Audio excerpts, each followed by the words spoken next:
Okay guys, so now we've got all of these cut out, brushed through, ready to go. We're going to sew them up by hand. So we're going to start with each side. So I've just popped one side of the tail over here, just because I don't need it. It's going to be like this. So what I'm going to do, because this is a nice straight line down here, I'm going to sew this to this first, and then sew this straight line down here.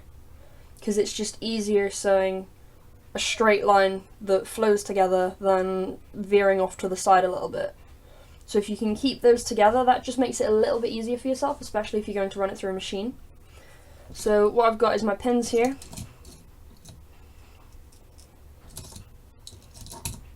Even if they're a little all over the place. I've prepared a needle and thread. Doesn't have to be too long, doesn't have to be too strong, anything like that. Because we're going to machine sew over this anyway. So I'm going to start just by hand sewing all of these bits together. For this small strip here, I might only hand sew it just to make it a little bit easier on myself. Because else I've got hand sew it, then run it through the machine, then hand sew this bit, then run it through the machine, and it's just going to take a little while. I know that I can go over this a couple of times and it'll be really sturdy anyway. So that's probably what I'm going to do. But again, it's entirely personal preference. I know from experience that I can make it work, so chances are I will. Just gonna pin these bits along here. The best way to line them up properly is to start with each end at a time. Yeah.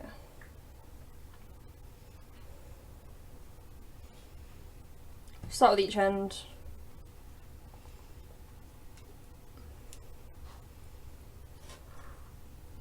And then go back into the middle and make sure it's all evenly spaced, not curved in any way.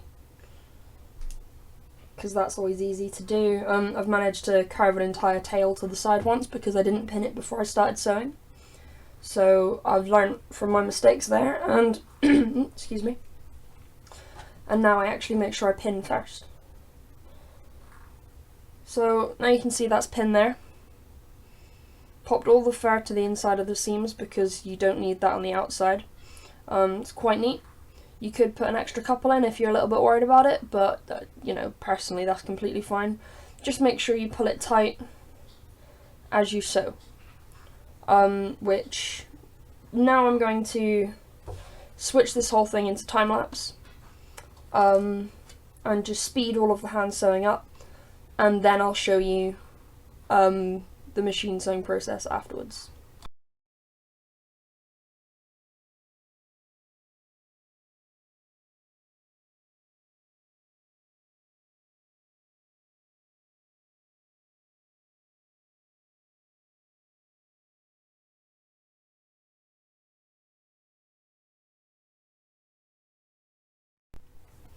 Okay, so I've just sewed this one side up.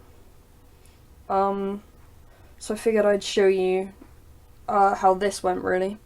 So what I basically did is just a blanket stitch all the way down. So you want to loop the thread and then you lock the thread by putting the needle back through the loop and then tying it. And then not only does it tie around the fabric, but it also locks with a knot. What I did is, because I'm not sewing it, I just went all the way to one end, did a number of little knots at the end, and then came all the way back again, just so it's all done twice, so it's nice and sturdy. And then just give that one a brush over the seam there. This black fur is a lot poofier than the white, which is why the white's on the bottom. Or it's not why, but it's why I've used this combination of fur.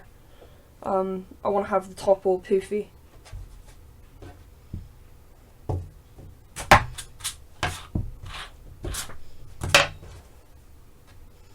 So there's that one part there. And now what we're going to be doing is taking this part, doing exactly the same thing. It's a lot longer, I know, so it's just going to be a little bit more annoying to get right, but it's fine. Just means you're going to need a lot more pins to make sure that there's no big twists or puckers in the seams.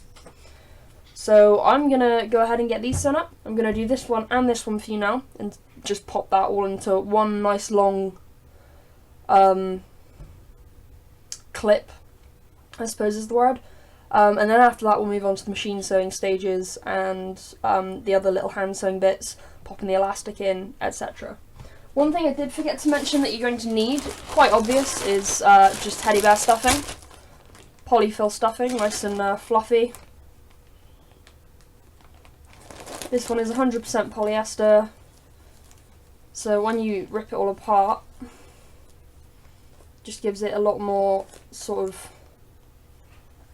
of volume to it, and it's nice and squishy, so it works great in tails. So I'm going to get this sewn up, and then I'll be back to do the sewing. The machine sewing, rather.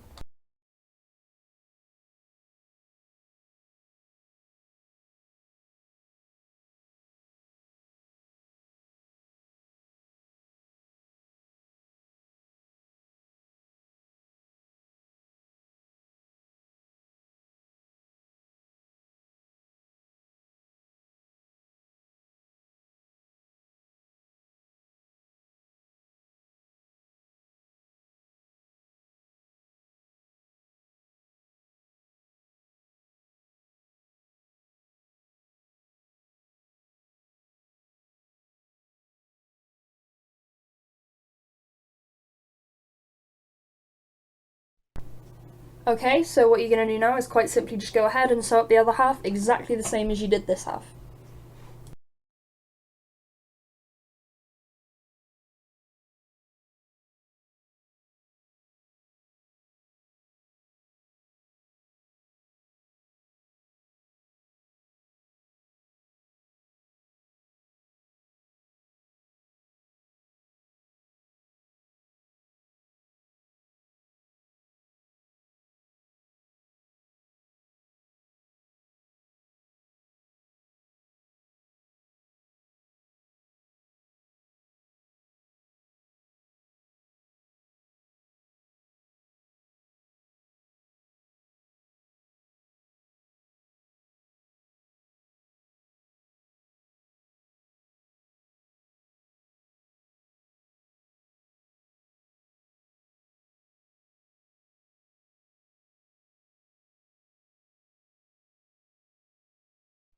So what you're going to want to do now is, we're just going to run these pieces through the machine. So you don't have to use a sewing machine, I do because it reinforces the stitch. So you're just going to pop it under the machine. I can't tell you how your machine works, obviously, but this is how mine works. Start out with just a few backward stitches. Just go backwards and forwards a little bit, a few stitches at a time, just to really secure that stitch. And then you're just going to run the seam through the machine, following the lines that you've already sewed by hand.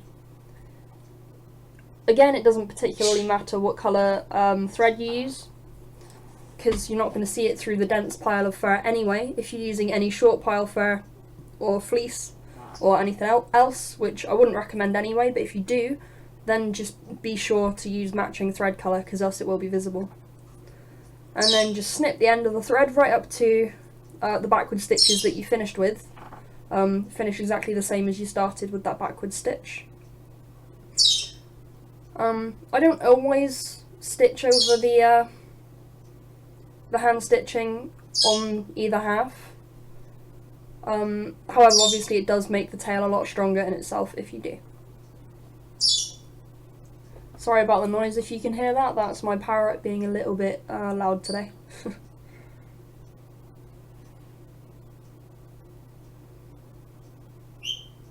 Just turn it over and brush through the fur, make sure there's no fur stuck in the seams, make sure it all looks good from the outside.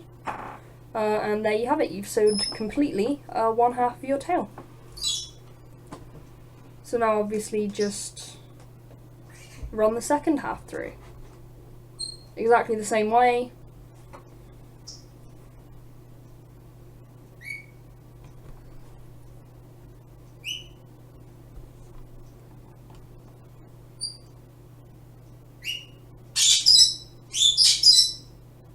I'm not going to speed up or cut the video or whatever.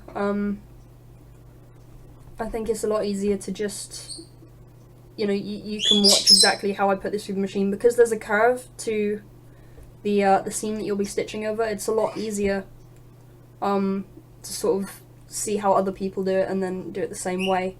because sewing curves on a machine is a little bit awkward. Same as before, just snip the threads off on the edges. I do have this really handy little thread blade on the side of the machine, which is great.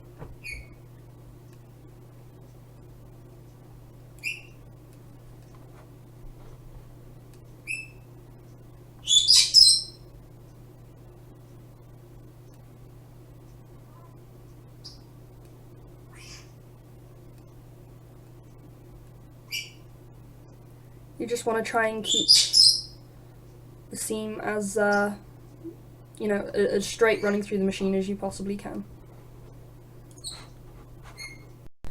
Next up, we're going to get both of these halves sewn together. So you're going to start out by cutting 2 strips of elastic.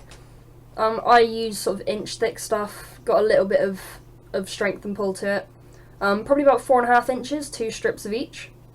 And now you're going to brush all of the fur away from the seams and pin the tail together, in a nutshell. So you can see I'm tucking in the fur and brushing the fur away from the seams as I go. And you're going to want to pin the ends and the middle first, and then pin the gaps in between. You've got to make sure that you don't have too much of one side, you know, pulled together and not enough of the other side. So I'm going to do this one side at a time.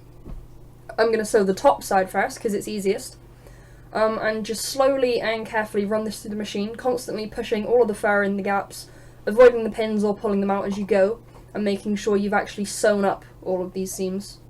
You don't want to like leave a gap because the bit underneath was a bit farther away. So now I'm doing exactly the same thing on the other side, just pushing all the fur away from the seams and pinning it. The very tip of the tail is obviously the most difficult part, and you're going to want to spend a lot of time and a lot of care making sure to get, 1, all of the fur out of the way, and 2, make sure it's sewed up really strong. Now, on the bottom side, you are going to be leaving a small gap, which you're going to use to stuff the tail afterwards. So you see, I've stopped the machine here, and I've quickly just showed you the stitch there where I've gone backwards a bit as well. And I've left a gap, you know, a bit bigger than your hand, so you can just fit your hand in with the stuffing. But you also want to be able to turn the tail right side out. That's something I somehow forgot to mention, that you will need to make sure that the tail is right sides together. So I've just taken my pins out. I have just sewed over that bit. Must have been a bit too close to the edge.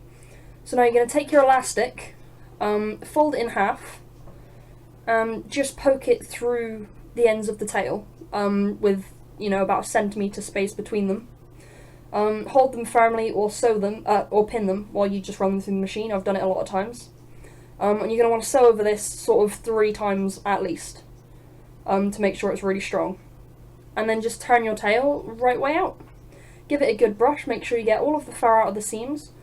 I've tried showing you there a little bit, but it's a bit sped up, that a lot of the fur has got caught in the seams. So I'm going to use a mixture of a slicker brush and a metal tooth comb, just to pull as much of that fur out of the seams as possible, but you don't want to be ripping it or pulling the fibres out of the mesh backing. Hopefully it's not too fast and you can sort of see what I'm doing there.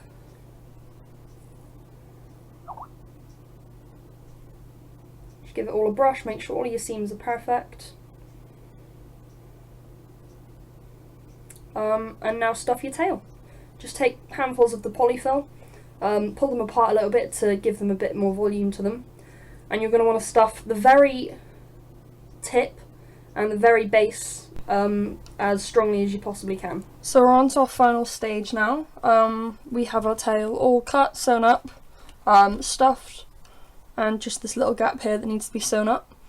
I like to do it this way, and sew the belt loops on first so I can machine sew along here, you know, 2, 3, 4 times to make sure this has got a really, really strong connection. I used to stuff this end and then hand sew up, but I grew to believe that wasn't really appropriate for the strongest attachment possible. So what we're going to need now is needle and thread that matches the colour of your fur. That's rather important this time because it's a lot easier to notice the difference in thread colour. So what we're going to do is brush all the fur out of the way first. And then start at the top of the pile of the fur. So you're going down the pile, because if you're coming up, then it just makes it easier to tangle the fur up, that's all. And then you'll want to knot that a few times. Don't sew anything yet, just make sure you've gone over this one edge 3-4 times and knotted it really well so it's nice and strong. And then just start sewing. It really is as straightforward as that, but what we're going to do is go outside in on one side. So you're going to want to make sure you're going through a piece of fur like that. So you're going to go in and out on the same piece of fur. Pull that nice and tight, and then we're going to go over to the other side. And we're going to go outwards and in again. Don't go outwards in one side, inwards out the other side, because that leaves you with like a lump. You can see the ridge where the seam is. It's not too bad on fake fur, but either way I recommend you avoid doing it that way. This is a lot easier, a lot stronger. You can do this with 2 pieces of thread if you want, so you're alternating sides.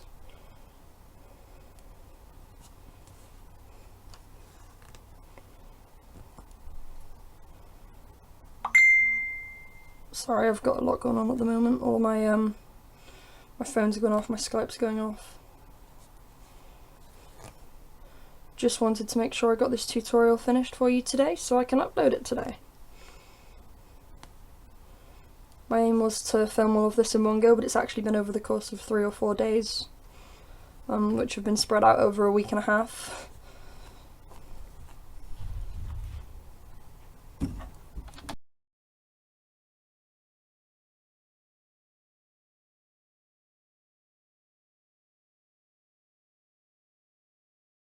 This seam here will completely disappear when we brush it through in a moment. I mean, you'll be able to see it if you look for it, same with any seam, but it's nice and strong and it should hold tight.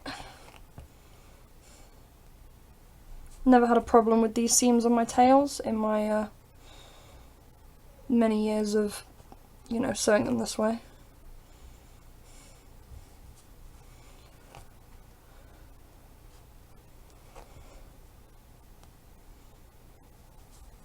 And just as we get to the end here, you're going to do exactly the same thing. You can see the black stitch from the machine here. Obviously I didn't do the end quite tight enough, so what I'm going to do is just do the same baseball stitch over the top of that, which will just pull the fur together over that stitch. You won't see it anymore. You can end this by looping the thread around those